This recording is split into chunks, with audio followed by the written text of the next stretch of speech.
You're welcome back from the break. You're still on the program Africa Today right here on NBC, your number one African TV station.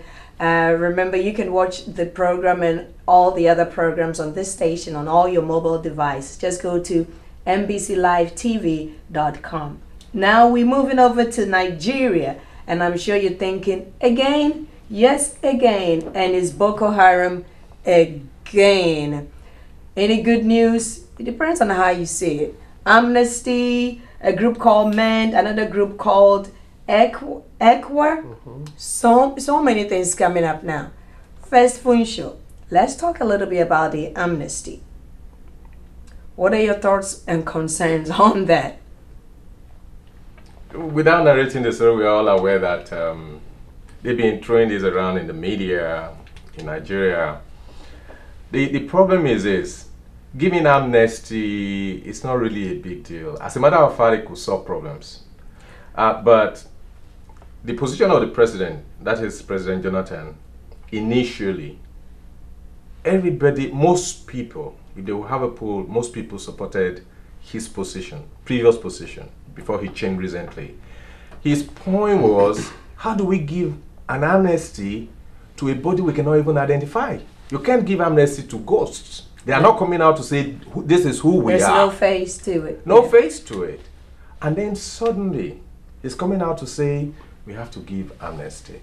Giving amnesty, irrespective of what they have represented, what they have done to the society, to me, is not a big deal. The big deal is,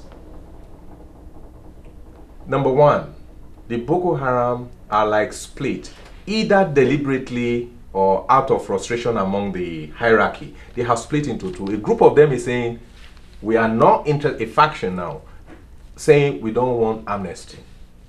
Another group is saying, we want amnesty. But then those that are saying, the faction that is saying we want amnesty, they are not coming out to say it directly. They are using the northern elders to speak for them. And so the opinion, the general opinion back in Africa is, those northern political elders are actually those that are behind this stuff. And you see, the way it goes is this.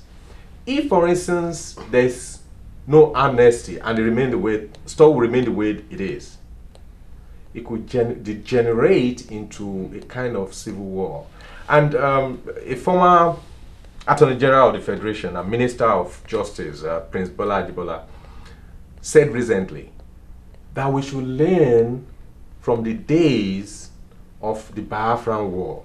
In Nigeria, we had the same thing, the civil war in the 60s.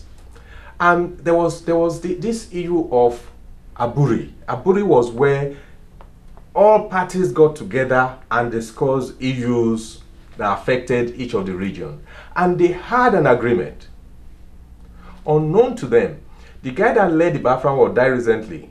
He was a major then, Dumigo Ojukwu, had a wristwatch that taped every single word that was spoken in that meeting.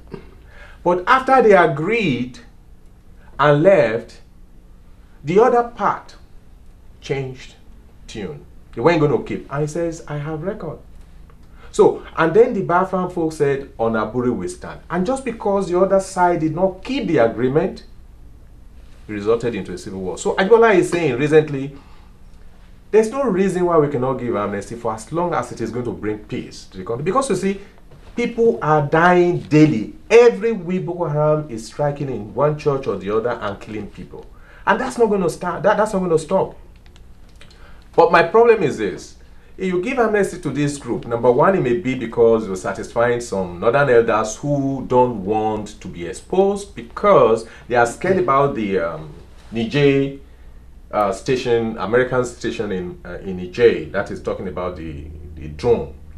When that begins to operate, those northern elders are going to get into trouble because you know what will happen anyway with drones and military, because the objective of the American is, look, we want to make sure that we nip at the bud. Some of them are no longer at the buds. They have like escalated and all of that, but then they still will be able to deal with them.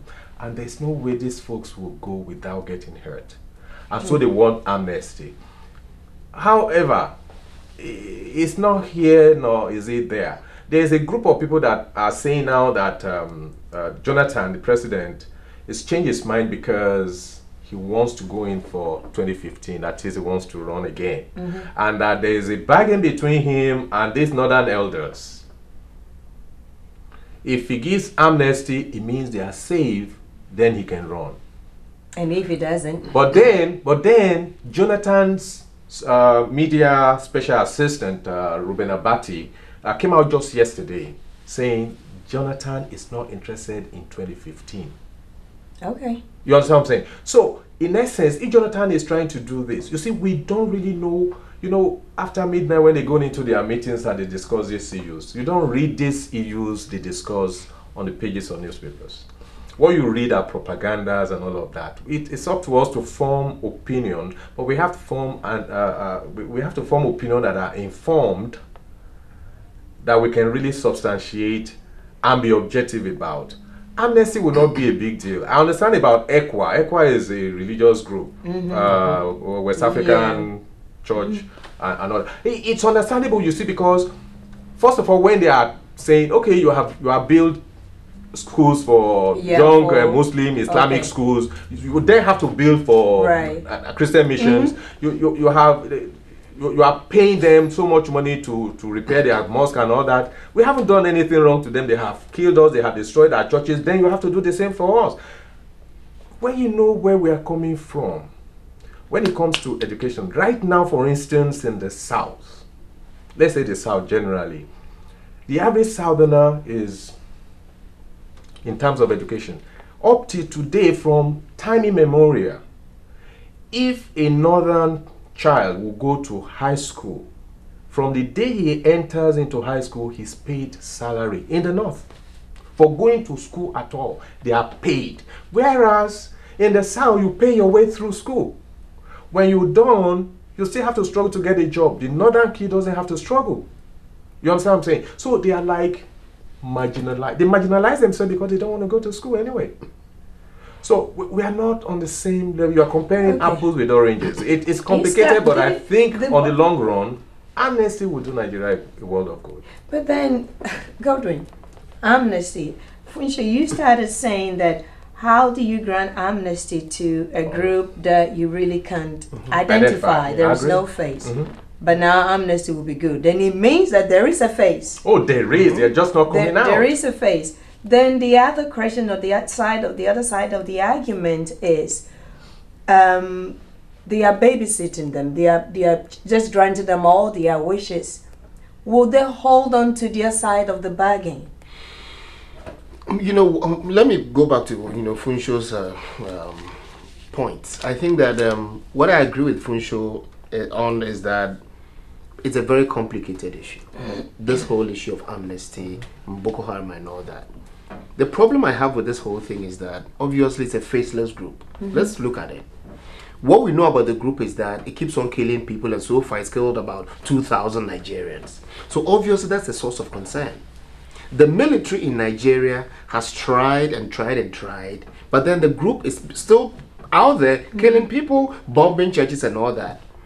What this amnesty issue speaks to is that the military has given up, obviously. That's what it means. So there isn't much more they can do. They can do. And two, it means that there's a concession on the part of the hierarchy of the Nigerian leadership, Good Luck and his cohorts, that we can't fight this group anymore, so let's give them amnesty. Now, on what basis do you give a group amnesty? Amnesty goes in two ways. You give amnesty to a group that acknowledges that they've done something wrong. The reason why there are two factions right now on this amnesty issue is that there's a group that says that we don't want the amnesty because we've not done anything wrong. So because you can only give us amnesty when we've done something wrong. But then there's another group, the Northern faction, that is actually doing something out there. So my point is that the group itself that is the target of the amnesty is divided on the issue. So why would you... So which one are you giving the amnesty to? That's my point. So again, it's a concern and it's a bad signal out there to all these groups who are out there killing people, the Al-Shabaab. Let me tell you this. Let me give an analogy. Imagine the US government going out there to say that the leaders of Al Qaeda or the group itself will be given amnesty just so that they can lay down their arms. It doesn't make sense. Logically, you can't reason out this point. So the solution to this is not amnesty. Amnesty would, let me tell you this, the leadership of the Nigerian government can give the group amnesty. It would not address this problem.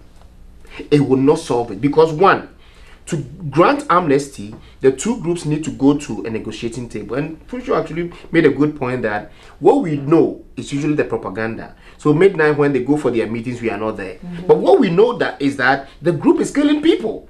So they go to negotiating table, they talk about the conditions and all that. But I've said time and again, and I'll say this again, that when you crush the leadership of maybe Al Qaeda or Boko Haram or whatever terrorist group, there are remnants. You haven't out really there done much. who will still continue doing these things. And the fact that there are two factions within Boko Haram suggests that even if the amnesty is granted, the other faction that is not interested in the amnesty will keep on doing whatever it's doing. So ECWA and the MEND and all those other groups will keep on telling the government that do the same thing for us. I have thought through this issue on many levels. I've spoken to a number of people. The solution to the Boko Haram issue is not amnesty. What is the solution? The solution is this.